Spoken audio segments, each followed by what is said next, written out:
اعوذ باللہ من الشیطان الرجیم بسم اللہ الرحمن الرحیم۔ تاریخ اسلام سے ایک خوبصورت واقعہ آپ لوگوں کی نظر۔ مکہ میں ابو سفیان بہت بے چین تھا، آج کچھ ہونے والا ہے۔ وہ ہڑبڑایا، اس کی نظر آسمان کی طرف بار بار اٹھ رہی تھی۔ اس کی بیوی ہند، جس نے حضرت امیر حمزہ رضی اللہ تعالیٰ عنہ کا کلیجہ چبایا تھا، اس کی پریشانی دیکھ کر اس کے پاس آ گئی تھی۔ کیا بات ہے؟ کیوں پریشان ہو؟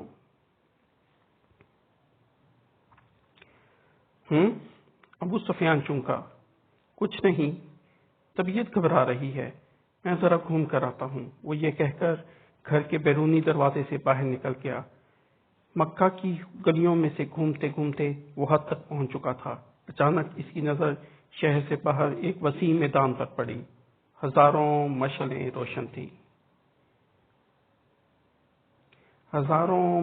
روشن تھیں، لوگوں کی چہل پہل ان کی روشنی میں نظر آ رہی تھی، اور بن بناہٹ کی آواز تھی جیسے سینکڑوں لوگ دھیمی آواز میں کچھ پڑھ رہے ہوں۔ اس کا دل دھک سے رہ گیا تھا۔ اس نے فیصلہ کیا کہ وہ قریب جا کر دیکھے گا کہ یہ کون لوگ ہیں۔ اتنا تو وہ سمجھ ہی چکا تھا کہ مکہ کے لوگ تو غافلوں کی نیند سو رہے ہیں، اور یہ لشکر یقیناً مکہ پر چڑھائی کے لیے ہی آیا ہے۔ وہ جاننا چاہتا تھا کہ یہ کون ہیں۔ وہ آہستہ آہستہ اوڑھ لیتا اس لشکر کے کافی قریب پہنچ چکا تھا۔ کچھ لوگوں کو اس نے پہچان لیا تھا کہ یہ اس کے اپنے ہی لوگ تھے جو مسلمان ہو چکے تھے اور مدینہ ہجرت کر چکے تھے۔ اس کا دل ڈوب رہا تھا۔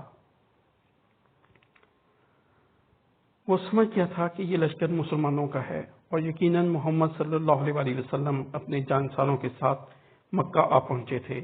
وہ چھپ کر حالات کا جائزہ لے ہی رہا تھا کہ عقب سے کسی نے اس کی گردن پر تلوار رکھ دی۔ اس کا اوپر کا سانس اوپر اور نیچے کا نیچے رہ گیا تھا۔ لشکر کے پہرے داروں نے اسے پکڑ لیا تھا اور اب اسے بارگاہ محمد صلی اللہ علیہ وسلم میں لے جا رہے تھے۔ اس کا ایک ایک قدم کئی من کا ہو چکا تھا۔ ہر قدم پر اس کے اپنے کرتوت یاد آ رہے تھے۔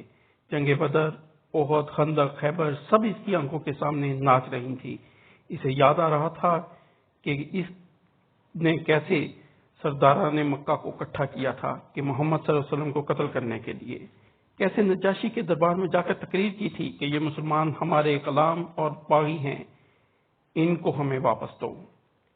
کیسے اس کی بیوی ہندا نے امیر حمزہ کو اپنے غلام حبشی کے ذریعے شہید کروا کر ان کا سینہ چاک کر کے ان کا کلیجہ نکال کر چبایا اور ناک اور کان کاٹ کر گلے میں ہار بنا کر ڈالے تھے، اور اب اسی محمد صلی اللہ علیہ وسلم کے سامنے پیش کیا جا رہا تھا۔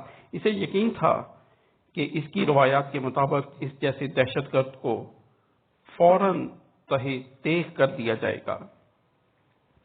ادھر بارگاہ رحمت للعالمین صلی اللہ علیہ وسلم میں اصحاب رضی اللہ تعالیٰ عنہ جمع تھے، اور صبح کے اقدامات کے بارے میں مشاورت چل رہی تھی کہ کسی نے آ کر ابو سفیان کی گرفتاری کی خبر دے دی۔ اللہ اکبر! خیمہ میں نعرہ تکبیر بلند ہوا۔ ابو سفیان کی گرفتاری ایک بہت بڑی خبر اور کامیابی تھی۔ خیمہ میں موجود عمر ابن الخطاب اٹھ کر کھڑے ہوئے اور تلوار کو میان سے نکال کر انتہائی جوش کے عالم میں بولے، اس بدبخت کو قتل کر دینا چاہیے۔ شروع سے سارے فساد کی جڑ یہی رہا ہے۔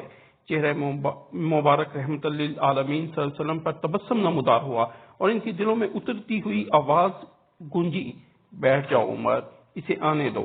عمر ابن خطاب آنکھوں میں گیس لیے حکم رسول صلی اللہ علیہ وسلم کی اطاعت میں بیٹھ تو گئے، لیکن ان کے چہرے کی سرخی بتا رہی تھی کہ ان کا بس چلتا تو ابو سفیان کے ٹکڑے کر ڈالتے۔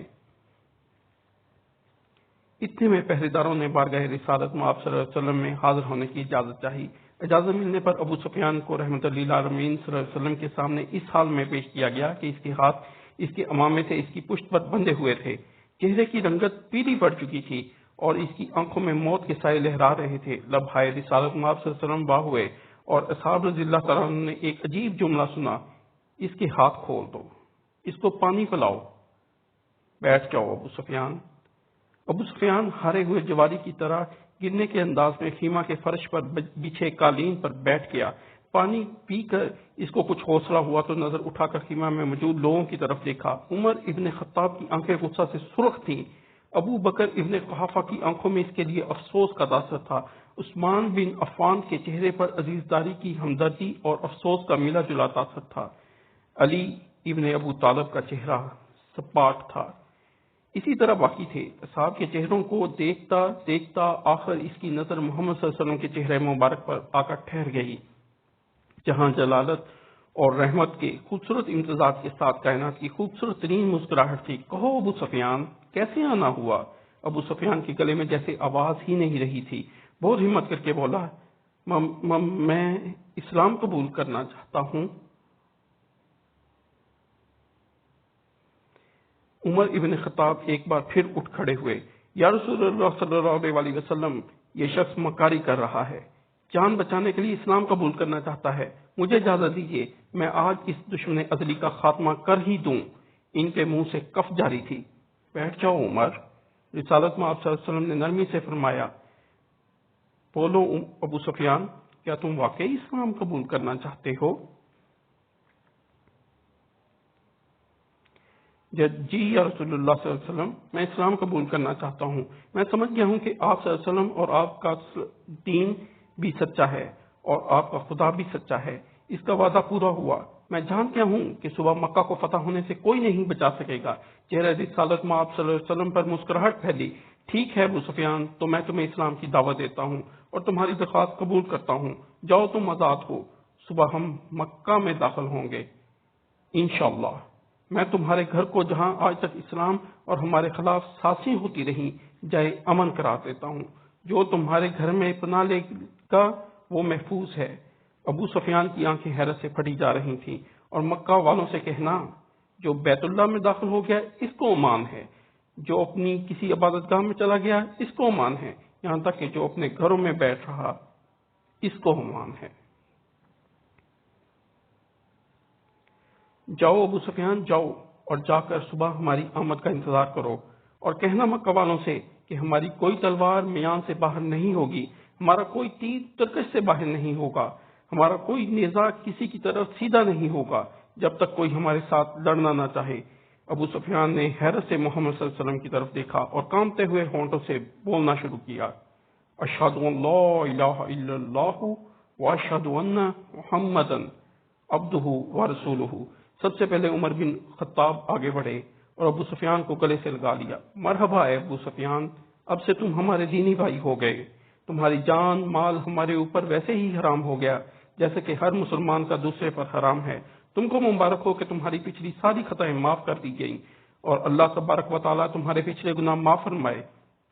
ابو سفیان حیرت سے خطاب کے بیٹے کو دیکھ رہا تھا۔ یہ وہی تھا کہ چند لمحے پہلے جس کی آنکھوں میں اس کے لیے شدید نفرت اور غصہ تھا اور جو اس کی جان لینا چاہتا تھا، اب وہی اس کو گلے لگا کر بھائی بول رہا تھا۔ یہ کیسا دین ہے؟ یہ کیسے لوگ ہیں؟ سب سے گلے مل کر رسول اللہ صلی اللہ علیہ وسلم کے ہاتھوں پر بوسہ دے کر ابو سفیان خیمہ سے باہر نکل آیا۔ وہ دہشت گرد ابو سفیان کے جس کے شر سے مسلمان آج تک تنگ تھے، انہی کے درمیان سے سلامتی سے گزرتا ہوا جا رہا تھا۔ جہاں سے گزرتا اس اسلامی لشکر کا ہر فرد، ہر جنگجو، ہر سپاہی جو تھوڑی دیر پہلے اس کی جان کے دشمن تھے، اب آگے بڑھ کر اسے مصافحہ کر رہے تھے، اسے مبارکباد دے رہے تھے، خوش آمدید کہہ رہے تھے۔ اگلے دن مکہ کے شہر کی حد پر جو لوگ کھڑے تھے، ان میں سب سے نمایاں ابو سفیان تھا۔ مسلمانوں کا لشکر مکہ میں داخل ہو چکا تھا۔ کسی ایک تلوار، کسی ایک نیزے کی انی، کسی ایک تیر کی نوک پر خون کا ایک قطرہ بھی نہیں تھا۔ لشکر اسلام کو ہدایات مل چکی تھی، کسی کے گھر میں داخل مت ہونا، کسی کی عبادت گاہ کو نقصان مت پہنچانا، کسی کا پیچھا مت کرنا، عورتوں اور بچوں پر ہاتھ نہ اٹھانا، کسی کا مال نہ لوٹنا۔ بلال حبشی آگے آگے اعلان کرتا جا رہا تھا، مکہ والو، رسول اللہ خدا صلی اللہ علیہ وسلم کی طرف سے آج تم سب کے لیے عام معافی کا اعلان ہے، کسی سے اس کے سابقہ مال پر بات پرست نہیں کی جائے گی۔ غیر مسلمانوں کی جان و مال کی حفاظت مسلمان کریں گے۔ مکہ کے لوگوں، ہندا اپنے گھر کے دروازے پر کھڑی لشکر اسلام کو گزرتے دیکھ رہی تھی۔ اس کا دل گواہی نہیں دے رہا تھا کہ حضرت حمزہ رضی اللہ تعالیٰ عنہ کا قتل اس کو معاف کر دیا جائے گا، لیکن ابو سفیان نے تو رات ہی یہی کہا تھا کہ اسلام قبول کر لو، سب غلطیاں معاف ہو جائیں گی۔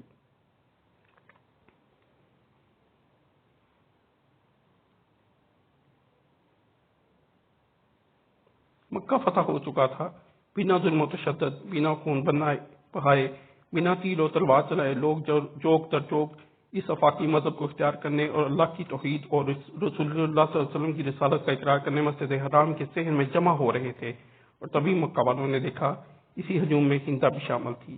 یہ ہوا کرتا تھا اسلام، یہ تھی اس کی تعلیمات، یہ سکھایا تھا رحمت للعالمین صلی اللہ علیہ وسلم۔